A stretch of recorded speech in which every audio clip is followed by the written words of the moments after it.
Em uma ilha nanica chamada Martinica, nasceu um garoto muito bom, de nome Franz Omar Fanon. Olá, prof. Eu sou Gisele Marques, arte educadora, e a pergunta é: Franz Fanon para crianças? Filosofia não é só coisa de adulto. É uma forma de aprender, de questionar o mundo. E as crianças, a gente já sabe, né, que elas fazem isso o tempo todo.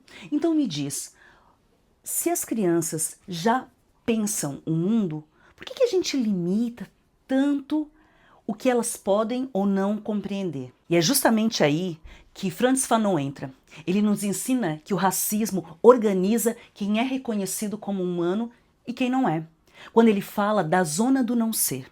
E ele denuncia que muitas vidas são empurradas para a margem e para um lugar de negação, de invisibilidade. E isso não é abstrato, sabe? Estrutura a realidade.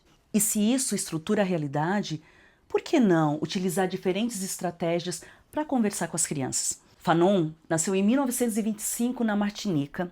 Ele foi um psiquiatra, um filósofo, um militante anticolonial.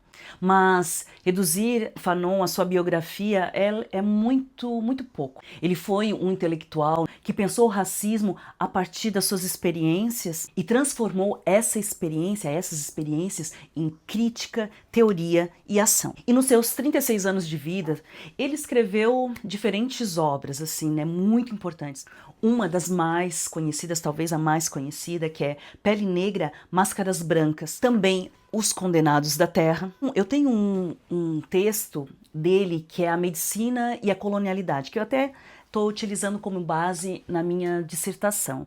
E tantos outros textos tão importantes para a gente pensar o mundo de fato. Fanon, ele mostra, né, em toda a sua obra, que o racismo ele não é só uma opinião. Ele atravessa as diferentes formas como as pessoas vivem, como as pessoas sentem. Mas daí vocês podem estar pensando, tá, mas espera aí, Gi, como levar isso para as crianças?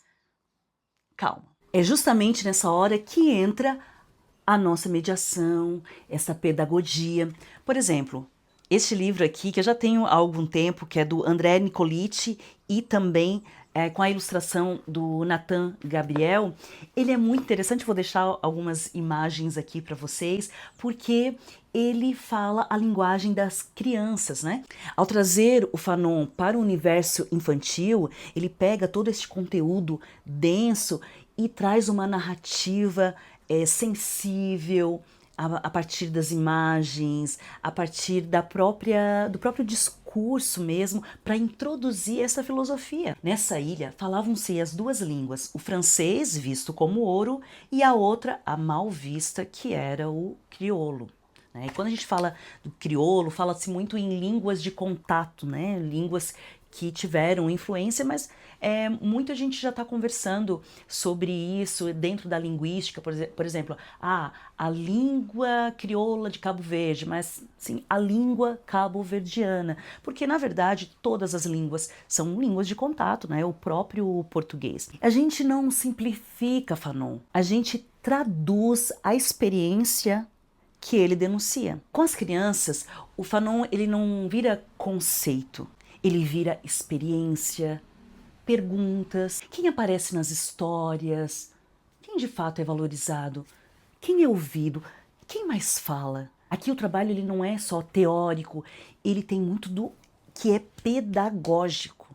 Então, nós, professores, vamos utilizando também das nossas experiências para fazer essa mediação. E assim, prof, antes de trazer um livro como esse, de literatura infantil, ou seja, voltada, né, mais para um público infantil, é importante que nós, professores, na verdade, que a gente faça a nossa tarefa, que é fazer o quê? Leituras mais profundas, procurar materiais sobre o autor, sobre a obra, para que essa experiência, que a gente tenha mais repertório, de fato, para poder fazer essa mediação. Prof, eu vou te deixar aqui um link do vídeo do Davidson Faustino, Nicossi também, que para mim é o maior estudioso da obra de Franz Fanon, e nesse vídeo ele faz uma introdução que olha, na hora que começar de fato,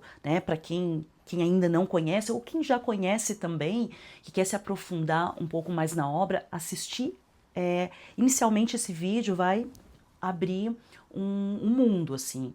Para mim foi realmente um divisor de águas. O Fanon, ele não separava teoria e prática, sabe? Ele pegava as suas experiências e transformava em luta. E eu até lembro da Bell Hooks, para quem não conhece também, tem um livro interessantíssimo, como tantos outros livros da Bell Hooks, Ensinando a Transgredir, que ela fala, né, que entre a teoria e a prática não pode haver brechas. Então a gente vê muito isso na obra, né, na vida do Fanon, que não existe transformação sem prática. Isso significa o quê? Estar presente justamente nessa escolha dessa literatura, essa construção também de pertencimento. E o Fanon, ele continua atual porque as estruturas que ele denunciou, elas continuam operando perfeitamente. É tão importante ler Fanon porque ele nos obriga a pensar de uma forma muito mais profunda sobre humanidade. Mas não é essa humanidade apenas de um corpo biológico, funcional e uma ideia quase missionária de cuidados, mas uma humanidade compreendida nos seus aspectos sociais, com igualdade no acesso ao direito. E aí a gente está falando sobre mesmo de cidadania. E isso passa por diferentes estratégias, né? E a gente vai olhar então fortemente para a equidade.